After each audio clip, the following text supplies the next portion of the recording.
I'm Ree, and you're tuned in to Written Articles on Camera. I'm Patrick Pierre-Louis, but you can call me Pierre. Tell me about yourself. Tell me your occupation and what do you do? Yeah, so I am a finance professional, and I feel like I always need to clarify what type of financial professional I am. So I work in the marketing and advertising industry, and I manage the finances for my company. I don't manage other people's finances. Most people think that I do. So I'm responsible to make sure that my company is profitable, that all of our clients are paying, and that overall that we're running a financially sound business. So you already explained the difference between the two. Why is your role in that company so successful or beneficial to the business? You know, my role is, obviously my company is conducting business. We have clients, all of our clients are business clients, right? So we're B2B. And you know, it's very important that as we're conducting our business, that we actually have a financially sound business. So just like winning a client and doing services for them and charging them money for it, without having the financial understanding of profitability, of revenue, how much cost it's going to cost to actually deliver the services that we promise to our clients, it's important to be able to have an understanding of that, analyze that, and then use that information to make decisions for now and in the future as well. How does your role benefit your personal goals, journey, or your path in general? For me, I always like to make sure that things are running the way that they're supposed to be running. And in my role, I'm running essentially a business inside of a business. You know, I do have a portfolio of clients, and again, I do not manage their money, but I manage the money for my company. And it's important that things are making sense. It's important that there's balance and efficiency. Me working in that role, I feel like it plays a direct impact on my personal life, because it's important that in my personal life that there are these efficiencies, that there is, you know, essentially profitability. And when I think about profitability, it's essentially the work that I'm putting in is paying dividends to my overall well-being and my success. How do you use your skills to help others? That's a great question. So for me, I always want to empower people. Honestly, if people ask me what am I passionate about? What do I feel like my purpose is? And I know that wasn't the question, but I'm obsessed with empowering people. And my role, essentially, to an extent, it's a way of empowering people. By me educating the key stakeholders at my company, in my business, on the finances, it gives them information, it gives them data that empowers them to be able to make business decisions. And that's the same way that I do with people in my life, is how do I help you understand what's going on? A lot of people do come to me for financial advice. And even though I'm not a financial advisor, I would say that I'm pretty good with money and understanding the concept of assets and liabilities. So I'm more than happy to always empower people and teach them and educate them on how to just be better with not just their finances, but specifically their mindset. Because what I found is you can give people all the tips in the world on how to manage their money, but until they actually shift their mindset, they're not going to change their behavior. Do you believe you have that same mindset? I do. You know, I think that for me, it's very important that how I think about my overall life and my overall success is ultimately going to determine what my life looks like. Now, I can't predict everything, I can't plan for everything, but how I evaluate my own life, how I go about living my life and how I make decisions is a very important aspect of the actual quality of life that I actually do have. How would you say that helps you to gain or create stability, whether financially or in everyday lifestyle? Creating stability is all about what are my actual goals in terms of the different aspects of my life, right? So finance is one aspect of my life. It's not all the aspects, right? You have friends, you have family, you have career, you have fulfillment, community. For me, it's really important that finance specifically plays a role in all of those different things, right? So depending on my financial well-being, I can invest more into community, I can invest more into my health, I can invest more into a career that's more fulfilling, right? So all of these things, even though finance is one aspect of my life, it does pour into all the other aspects of my life as well. How has this role impacted the community that you've created or that you currently have? That's a great question. It's something that, like, as time goes on, like it's still continuing to unravel for me. One thing I noticed along my journey is that, like, I'm one of the few, if not the only, like, Black people, like, in my particular role, in my community, in my environment. And when I tell people about what I do and the career that I have, they're, like, just very surprised. And, like, for the most part, like, now that I'm, like, thinking about this question a little bit more, I realize, like, I'm the person that's really, like, educating people on this world. Like, I work in the marketing and advertising world, but I do finance in that world. And the reason why I think that is so important is because I think a lot of times when people are thinking about careers, you know, if you do finance, people automatically assume you're in banking or you work for some kind of accounting firm or something like that. Not necessarily. And I had to learn about this field, this industry, outside of people from that industry. And I learned that, like, there was a place for me. There was a place for me to use my finance skills and my expertise, but to be in a completely different world and environment that I personally feel like I gravitated a lot more to. And I personally feel like I belong in this world. And it's simply because it's a much different environment and culture than, like, your typical, like, banking or accounting firms, for example. What usually do people think about when you say you're in the marketing and advertisement field? What do they automatically assume that you're doing? Yeah, so once I lead with that, they're like, oh, he's doing marketing and advertising. And then I'm like, I do finance in marketing and advertising. And then most people looked at me with, like, a question mark face. And I end up spending a lot of time explaining it. And it's funny, you know, I've been doing this now about 10 years. I still don't have a great explanation. Like, if somebody asked me explain what I do to a 5-year-old, I would have a very hard time saying that. But I think what I've kind of gravitated to in terms of, like, answering that question is I'm basically managing my company's money, right? So I'm not investing it for my company. I'm not doing things like that, but I'm making sure that the business that my company is in is a business that is profitable. So I have a piece of their overall business, and I'm making sure that we're profitable. I'm making sure that I'm able to help them project and forecast future revenues, future costs, any partners that we work with, making sure that those partners are getting paid and satisfied, and ultimately that we have the resources to deliver on the promises that we make to our clients. Do you think that that's such a huge responsibility for one person, or do you guys have, like, a team?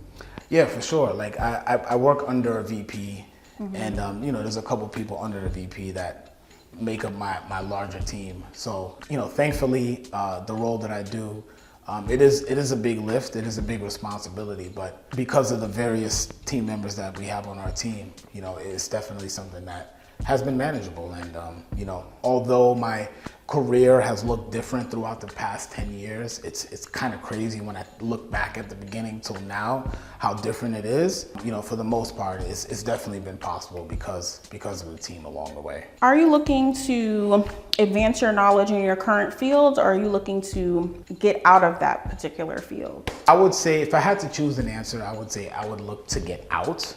And the reason why is because, you know, what I find myself more driven to do is, like, empower people.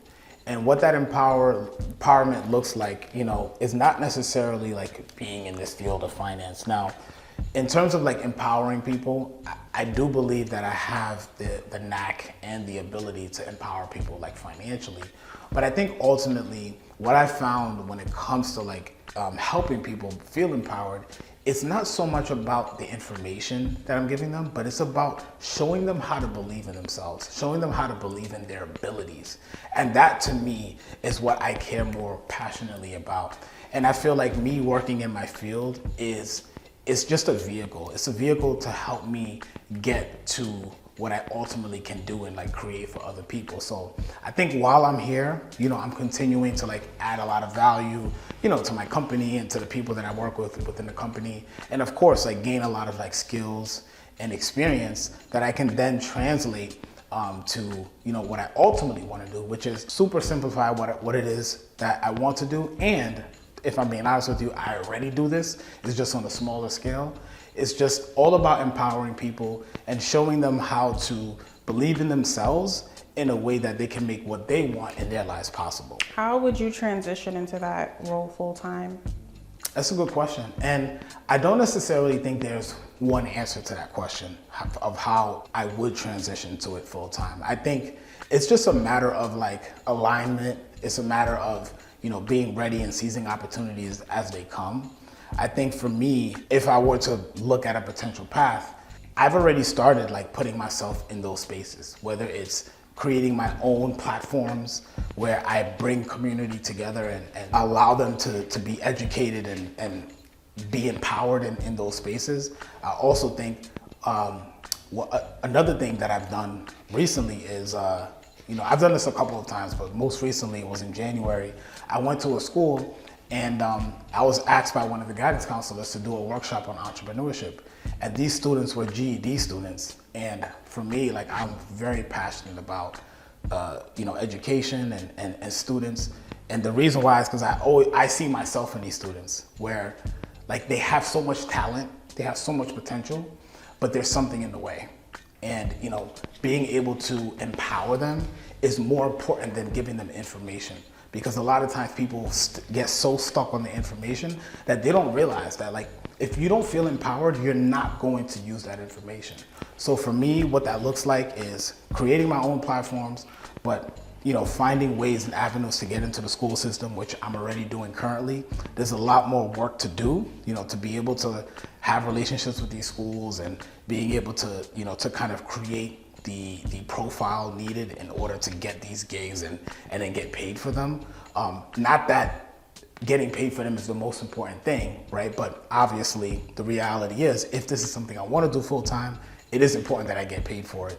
But more important than that is actually creating the impact, for those students. And, lastly, I'll just say that I think ultimately, because I care so much about the impact that I'm destined to have in this world, that the avenues that take me there are going to appear as I continue to take my steps. How does empowerment help us what kind of correlate into being tangible and intangible? Like, how would that help, like you said, those students get there? I think ultimately, a lot of times, including myself, like we kind of search for external things, right, to get us to where we want to go. If someone else gives me an opportunity, I can do this. If the system is like this, I can do that, right? And I'm not going to discount the importance of external resources or external opportunities or just the external people in our lives, whether it's a friend, a family member, mentor, or whatever. All of those people and things are important, but ultimately, regardless of your environment, regardless of your situation, if you're able to find within yourself the belief and the empowerment from within, it doesn't really matter what your circumstances are. Yes, your circumstances may not be as even as other people. We hear stories all the time about people creating extraordinary results or having massive success. That's improbable when you look at what they've had to work with. And it's because they found a way to believe so deeply, not in themselves, but there's also a connection between them believing in themselves and also their purpose. Because I don't believe that believing in yourself is enough, okay? Believing in yourself is important, but it's not enough. You have to believe in what it is that you actually want to do. You have to believe in the purpose, your why of what you're doing. And if you combine those things, that your ability to contribute to that cause in a positive way, if you feel very strongly about those two things, and you're also willing to pursue those things, regardless of the outcome, regardless of if you fail, but just because you feel as if it's the thing that's on your heart to do, then you're gonna find ways to be successful, even if it takes you a lifetime. Do you believe that people of color have less accessibility to these resources? Yes, the short answer is yes. I do think that, because of the rise in, information being available at your fingertips on the internet and all these various resources. I think that gap is starting to close. But this is where the empowerment comes in, right? Because if you think about people of color, you can give them the same curriculum as a non-person of color. And based on how those two, students, how they believe in their abilities, how stable their upbringing is or was, and their overall psychological safety from their environment, all of those things are going to contribute. It's going to make, even if they have the same exact resources, to an extent, it may appear as if they don't have the resources. Because if you think about it, when you think about resources, if you think of empowerment as a resource, then you can say the answer is no, right? Because if someone is not empowered, or if they haven't found a way to empower themselves, then to an extent, they are under-resourced compared to their counterparts. So it really depends on how you look at the situation. And that's why equity is so important, right? Because you can give two different people the same thing, but they may not be able to produce the same results. They may need something different in order to get to where they want to go. Knowing what you know now, what would be the advice that you would give your younger self? The advice I would give my younger self, good question. Really investing in relationships. I'm very proud of who I am today and who I've become. I just think that as I continue along my journey, I realize there's certain doors that haven't been opened for me simply because the relationships haven't been. And vice versa, there's doors that have been opened for me because of the relationships that I have. And I think there's the younger version of me, I think, focused so much on success, accomplishments, money, and prestige that I at times didn't put enough emphasis and importance on the actual relationships, not necessarily to extract things from it, right? Because yes, it's great to be able to extract things from those relationships, but more importantly, realizing that a lot of what you can extract from relationships is what you're putting into the relationships. As someone who I mentor people now, whether it's a friend, a family member, or a student from my alma mater, or whatever it might be, even if I'm getting quote unquote nothing in return, just because I'm pouring so much into them, there's something that I am getting by pouring so much into them already. So to recap that, it's really investing into relationships. And the mindset that I like to keep is, as I continue to climb, making sure that I'm lifting along the way. What advice would you give to someone looking to get into your role, focus on empowerment, or just anyone that you know in your community now? Yeah, great question. I'm gonna flip it a little bit because a lot of what I said, I think, can be very helpful for people to be successful and get to the points that they want to get to. It's so important to have a solid foundation. That foundation, what do I mean by that? I'm talking about your community. I'm talking about your family. I'm talking about your circle, right? And everyone is always so consumed with tips that they forget about your infrastructure. If you don't have the infrastructure, you need to create that infrastructure. It's hard. But one of the things that even myself that I would complain about growing up is, why wasn't I born rich? Or why I didn't have this or this? No, you may not have been born that way because you were meant to be the one to create it. And understanding, when you accept the path that has been laid out in front of you, you start to realize that we can't be talking about generational wealth if you don't know how to invest into your family structure, and not just financially. I'm talking about spending quality time with your family, teaching them, loving them, right? Investing in health. These are all important aspects of generational wealth that don't get talked about. Everyone wants to talk about, how do I get $1 million? How do I get $1 billion? $1 billion foundation starts from relationships. It starts from, how are you investing into the people in your own lives? How are you making sure that you are lifting and empowering your own community, your own family, and all the people around you? So that's how I wanted to answer that question, is making sure that you are taking care of the people in your family and community and teaching one in order to continue driving us forward in the future.